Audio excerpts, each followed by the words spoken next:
से शादी करहिल छौरी रूसल छई हो। डीजे वाला से शादी करहिल छौरी रूसल छई हो। डीजे सुमित सतीश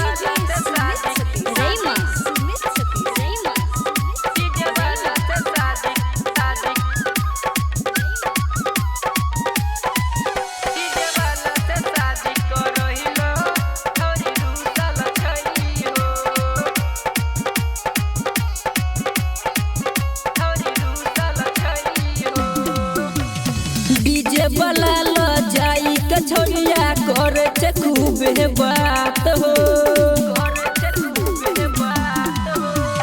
डीजे वाला ल जाई के छोरिया करे छे खूब बात हो।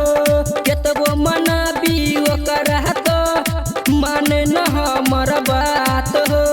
खाना न खेलकै भोरे से पलंग पर सुतल छई हो।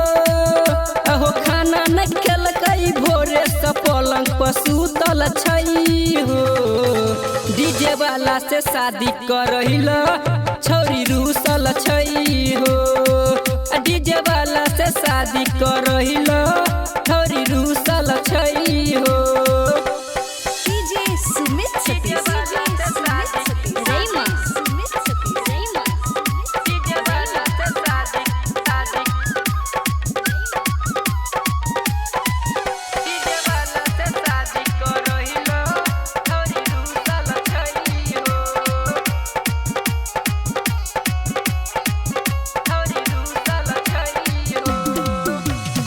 गायक अमर जी तोरा पटल कौ देखी कतोहर रूप गे।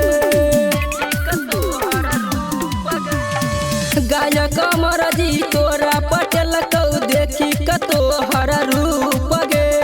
राइटर अमित डीजे विनोद भैया छिए लपुआ ग्रुप के। घुरना के छोड़ के छौरी दोसरा लरूसल छई हो। आहो रवंजी के छोड़ के छौरी दोसरा लरूसल छई हो। डीजे वाला से शादी करहिल छौरी रूसल छई हो। डीजे वाला से शादी करहिल छौरी रूसल छई